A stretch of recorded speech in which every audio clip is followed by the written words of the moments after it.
கோரிக்கை இருக்கு. நான் வந்து அன்னைக்கு தலைமைச் செயலகத்தில் போய் போராடினதன் விளைவாக என்னை வந்து உள்ள கூப்பிட்டு பேசினாங்க. ஆனால் என்ன பேசுனாங்கன்னு யாருக்குமே சொல்லல அப்படின்னு சொல்றாங்க. ஆனால் இன்னைக்கு நான் சந்திச்சது முதலமைச்சர் அல்ல, நான் சந்திச்சது அமைச்சர் திரு ஆதவ அர்ஜுனா அவர்களை தான் நான் சந்திச்சேன். அவர் என்ன சொன்னார்னா, நீட்டை ரத்து செய்வது என்பது பார்லிமெண்ட்ல மெஜாரிட்டி இருந்தால் தான் முடியும். பார்லிமெண்ட்ல மெஜாரிட்டி இல்லாம நீட்டை ரத்து செய்ய முடியாது. எனவே நீங்க இந்த போராட்டத்தில் ஏன் இறங்குறீங்க, இது உங்களுக்கு தேவையில்லாத விஷயம் அப்படின்னு சொல்லி என்ன அட்வைஸ் பண்ணி தான் அனுப்பிச்சாங்க. ஆனா முதலமைச்சரை சந்திக்கிறதுனால மட்டும் இந்த பிரச்சனை தீர்ந்து விடாது என்பது எனக்கு தெரியும். இது மக்கள் கையில் எடுக்க வேண்டிய போராட்டம். மக்கள் இதை கையில் எடுத்திருக்கிறார்கள். நானும் மக்களோடு மக்களாக இந்த பிரச்சனைக்காக மட்டுமல்ல, இனி நாம் பாபா சாஹேப் அம்பேத்கரின் பேரப்பிள்ளைகள். மக்களுடைய எந்த பிரச்சனையா இருந்தாலும் அதற்காக வீதியில் இறங்கி வந்து குரல் கொடுப்போம். என்னுடைய குரல் மீண்டும் மீண்டும் மக்களுக்காக ஒலிக்கும் என்பதை தெரிவித்துக் கொண்டு ஜெய் பீம். ஜெய் பீம். நீட் தேர்வை நீக்கணும். நீட் தேர்வு முறைகேடுகளுக்கு பொறுப்பேற்று மத்திய அமைச்சர் தர்மேந்திர பிரதான் பதவி விலகணும் என்ற உயரிய கோரிக்கையோடு லட்சக்கணக்கான மாணவர்கள் இந்தியா முழுக்க திரண்டு போராடி கொண்டிருக்கிறார்கள். இந்த போராட்டம் ஒரு முக்கியமான உண்மையை உணர்த்துது. இது வெறுமனே நீட் தேர்வை ஒழிக்கிறதுக்கான போராட்டம் மட்டுமா? நீட் தேர்வில் இருக்கிற குளறுபடியை மட்டும் நீக்கிட்டா போதுமா? இங்க கல்வி முறை என்னவா இருக்கு? இங்க அடிப்படை கல்வி அமைப்பிலேயே பிரச்சனை இருக்குது. இங்க நாம எல்லாருமே படிச்சிருக்கிறோம்.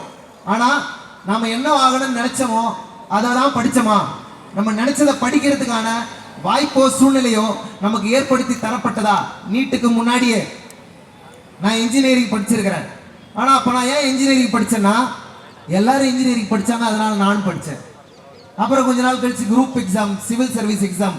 ஏன் அதை நான் போய் படித்தேன்னா, எல்லாரும் என்ன படித்தாங்களோ அதை நான் படித்தேன். நான் என்னவாகணும்னு விரும்புகிறனோ, நான் என்னவா நான் எனக்குள்ள என்ன தனித்திறமை இருக்கோ அந்த திறமையை வளர்த்தெடுக்கின்ற ஒரு கல்வி அமைப்பு முறையே இங்கே இல்லை. அப்படியான ஒரு கல்வி அமைப்பு முறை இல்லாதப்போ ஒரு மாணவனுக்கு தேர்வை பார்த்தும் ஆசிரியரை பார்த்தும் பாடத்திட்டத்தை பார்த்தும் பயமும் குழப்பமும் ஏற்படுவது மிக இயல்பான ஒன்று.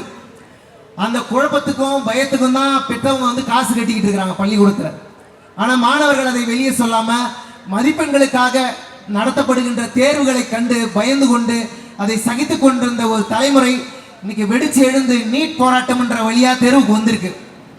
இந்த போராட்டத்தின் வழியா நீட் மட்டும் அல்லாது, நான் ஒரு போராட்டத்தில் நான் ஒரு வீடியோ பார்த்தேன். ஒரு அம்மா வந்து சொல்றாங்க, ஒரு புள்ள அழுதாலே வந்து அது தாயால தாங்க முடியாது. ஒரு பிள்ளை கால் ஆணி குத்தினாலே தாயால தாங்க முடியாது. ஆனா ஒரு பிள்ளை தற்கொலை செய்து கொள்வதை எப்படி ஒரு தாயால தாங்க முடியும்? எத்தனை குழந்தைகளை, எத்தனை மாணவர்களை நாம் இந்த நீட்டை எதிர்த்து நீட் பயத்தினால நாம் இழந்திருக்கிறோம். ஒரு குழந்தை இறந்த பொழுதே இதை மிக கவனமாக கையில் எடுத்து இந்த அரசு செயல்பட்டிருக்கும் என்று சொன்னால், நீட்டை விலக்கி இருக்கும் என்று சொன்னால், இன்னைக்கு இத்தனை நூற்றுக்கணக்கான மாணவர்களை நாம் இழந்திருக்க மாட்டோம். சமூகமே சமமா இல்லைங்க. சமமா இல்லாத சமூகத்துல எல்லாருக்கும் சமமான தேர்வு எப்படி இருக்க முடியும்? ஒரு பந்தயம் நடக்குது.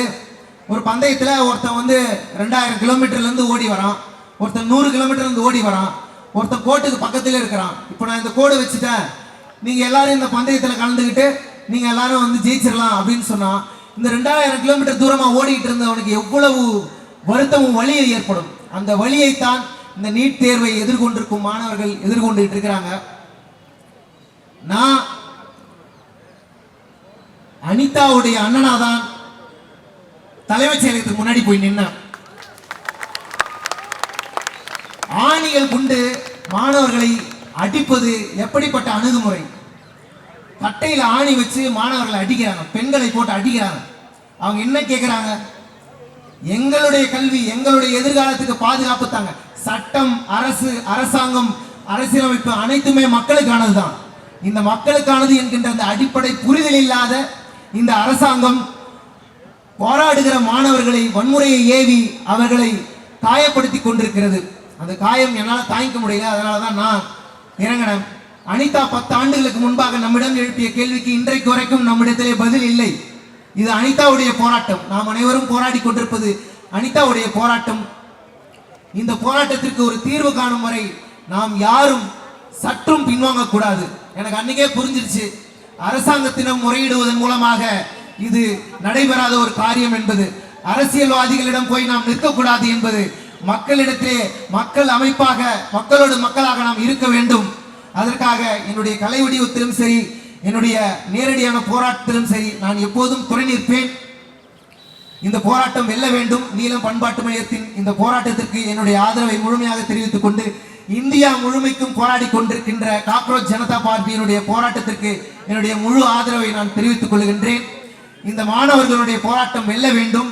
இந்த மாணவர்கள் தான் நம்முடைய எதிர்கால தலைமுறையினர். இந்த எதிர்கால தலைமுறையினரை நாம் சரியாக பாதுகாக்கும் போது நமக்கு ஒரு நல்ல நாடு கிடைக்கும். இந்த நாட்டை புதிய கல்விக் கொள்கையில் இருந்து நீட்ல மட்டும் இந்த வெளியே வந்தா போதாது. புதிய கல்விக் கொள்கையை நாம் ரத்து செய்ய வேண்டும்.